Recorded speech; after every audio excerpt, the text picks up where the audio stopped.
Shri Krishna institute of fire safety engineering के YouTube channel पर आपका बहुत बहुत स्वागत है। चलिए, अभी तक हम लोग पोर्टेबल फायर एक्सटिंग्विशर के अंदर में water type portable fire extinguisher पूरी तरह से क्लियर कर लिया। Home type portable fire extinguisher भी हमने पूरी तरह से क्लियर कर लिया। अब बात हम लोग करते हैं DCP type portable fire extinguisher.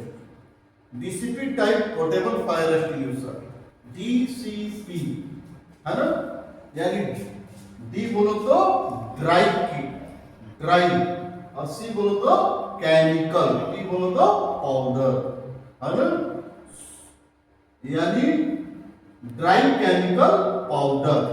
सीधा सीधा कह सकते हैं कि सूखा हुआ रासायनिक चूर्ण, है ना, सूखा हुआ रासायनिक चूर्ण। तो देखिए, ये आग बुझाने के लिए सबसे अच्छा आज के टाइम में एक्सटिंग्विशर माना जाता है DCP type portable fire extinguisher. अब DCP type portable fire extinguisher में भी आपको दो तरह के फायर एक्सटिंग्विशर बताए गए थे, है ना। एक था class DC type portable fire extinguisher और दूसरा था क्लास ए DC type portable fire extinguisher. तो आज हम लोग जो क्लियर करेंगे वो है आपका class DC type portable fire extinguisher. Class DC type portable fire extinguisher. इस एक्सटिंग्विशर को सीधा सीधा लोग क्या बोलते हैं कि dry chemical powder type portable fire extinguisher, ठीक है। और ज्यादातर जब कहीं भी आपको लिखा हुआ या बोलने में यही आता है class DC type portable fire extinguisher. तो सीधा सीधा समझिए कि इसको ये दो नामों से जाना जाता है, ठीक है। तो इस एक्सटिंग्विशर के बारे में आगे समझने से पहले आपसे यह रिक्वेस्ट है कि चैनल को लाइक सब्सक्राइब जरूर करते रहिए ताकि आपको आगे के वीडियो मिलते रहे, ठीक है। चलिए, तो थोड़ा सा आगे समझ लेते हैं कि ये इस एक्सटिंग्विशर की कैपेसिटी कितनी होती है, 5 केजी। यानी इसके अंदर जो पाउडर भरा होता है, जो पाउडर भरा है वो कितना है, 5 केजी, है ना। इस एक्सटिंग्विशर का आईएस कोड या आईएस नंबर क्या होता है, तो वो कितना है, 2171-1985, 2171-1985, ठीक है। उसके बाद बात करते हैं कि ये कौन सी आग को बुझाएगा। तो जाहिर सी बात है क्लास डीसी, इसके नाम में ही आपको बता दिया गया था कि क्लास डीसी। तो DC type portable fire extinguisher ही है ना। तो बी के अंदर क्या आता है, लिक्विड फायर, और सी के अंदर गैस फायर, है ना। यहाँ पर सी का मतलब इलेक्ट्रिकल फायर से भी है, यानी ये इलेक्ट्रिकल की भी आग को बुझाएगा, है ना। डी, सी और इलेक्ट्रिकल की आग, ठीक है। चलिए थोड़ा सा और आगे बढ़े। तो देखिए, ये एक्सटिंग्विशर ऐसा 2 टाइप में भी आपको मिलेगा। प्रॉब्लम क्या है कि इस समय अब धीरे धीरे ये वाली कैप असेंबली बंद की जा रही है। लगभग बहुत सारे एक्सटिंग्विशर, बहुत सारे कंपनियों में अब इस एक्सटिंग्विशर का ये कैप असेंबली, ये वाली कैप असेंबली के एक्सटिंग्विशर चेंज कर दिए जा रहे हैं। अब सीधा सीधा जो है आपका ये वाली कैप असेंबली आने लगी है।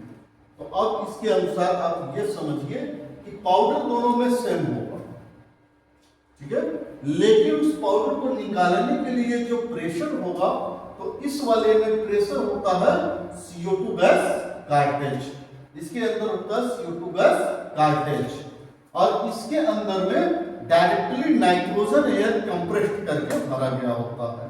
तो नाइट्रोजन एयर कंप्रेस्ड करके इसकी डायरेक्ट मेन बॉडी में भर दी जाती है, जो कि पूरे पाउडर को लेकर के बाहर निकलता है। तो कभी भी कंफ्यूज मत होइएगा, दोनों बिल्कुल सेम तरीके के हैं।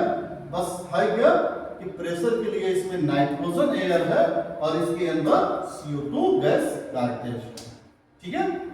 चलिए, तो अब हम लोग थोड़ा सा इसके सारे पार्ट्स के बारे में बात कर लेते हैं। जैसा कि आपको बताया गया कि ज्यादातर अपने से क्या होता है, इसके पार्ट्स के बारे में पूछा जाता है। एक एक चीज पे इंटरव्यू लेने वाला एक एक चीज पे उंगली रख करके हमसे पूछता है कि ये क्या है, ये क्या है, इसका क्या काम है। तो अपने को ये सारे पार्ट्स के बारे में बोलना पड़ता है। ठीक है, तो चलिए ये वही सारे पार्ट्स थोड़ा सा क्लियर करते हैं। तो इस एक्सटिंग्विशर के सारे पार्ट्स के बारे में एक एक करके पूरा क्लियर करना शुरू करते हैं।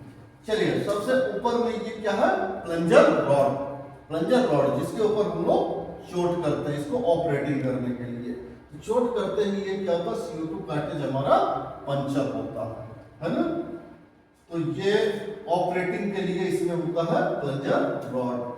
और इसमें लगा होता है, इस प्लंजर रॉड के नीचे लगा होता है सेफ्टी क्लिप। इस सेफ्टी क्लिप का क्या काम होता है कि फॉल्स ऑपरेटिंग को रोकना। इसी कारणवश अगर इसके प्लंजर रॉड पर चोट लग जाए तो ये फॉल्स ऑपरेट ना हो, इसके लिए उसमें लगा होता है सेफ्टी क्लिप। अब इसके कैप असेंबली में छोटे छोटे होल होते हैं जिसको बोला जाता है बेंट होल। बेंट होल का काम क्या होता है, इससे अगर किसी कारणवश हम एक्सटिंग्विशर के CO2 कार्टेज को पंचर करते हैं, इसके अंदर प्रेशर तैयार हो गया, प्रेशर बना, लेकिन मान लीजिए कि इसका डिस्चार्ज नोजल जो है वो किसी कारणवश जाम हो गया, किसी कारणवश जाम रहा और इससे प्रेशर ना निकल पाया। तो ऐसे कंडीशन में सवाल उठता है कि क्या एक्सटिंग्विशर फट जाएगा। तो नहीं, एक्सटिंग्विशर फटेगा नहीं, बल्कि वो प्रेशर क्या होगा, वेंट होल के रास्ते बाहर निकल जाएगा और किसी तरह का कोई प्रॉब्लम नहीं हो सकती। ठीक है, उसके बाद बात करते हैं इसके कैरिंग हैंडल। इसके अंदर में लगा होता है कैरिंग हैंडल। इस कैरिंग हैंडल का काम क्या होता है, एक्सटिंग्विशर को कैरी करना है, यानी उठा करके ले जाने के लिए। उसके बाद बात करते हैं इसके अंदर में लगा होता है CO2 गैस कार्टेज, है ना। CO2 गैस कार्टेज लगभग 100 ग्राम का, 100 से 120 ग्राम का CO2 गैस कार्टेज होता है। ठीक है, अब इसके अंदर सिर्फ वही बात, अंदर से एक पत्ती लगी होती है जिसका नाम है solution level. Solution level, solution level का मतलब क्या होता है, यानी सॉल्यूशन को उसी लेवल तक भरना है ना, यानी पाउडर अपना वहीं तक भरा जाएगा। अब बात करते हैं इसके बाहर में एक क्लिप लगा होता है जिसको बोलते हैं हैंगिंग हुक। हैंगिंग हुक, इस हैंगिंग हुक का काम क्या होता है, दीवार या स्टैंड से हैंग करने के लिए।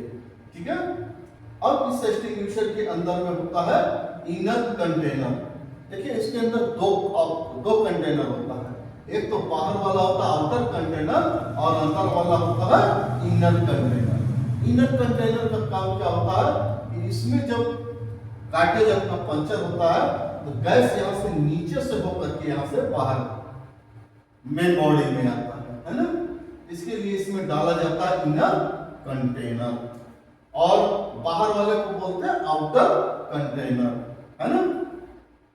और निचला हिस्सा होता है इसका बॉटम, सबसे निचला हिस्सा जमीन पर रखने के लिए बॉटम बोला जाता है। ठीक है, यानी सीधा सीधा समझिए एक्सटिंग्विशर को 3 पार्ट में बांटा गया, कैप असेंबली, मेन बॉडी और बॉटम।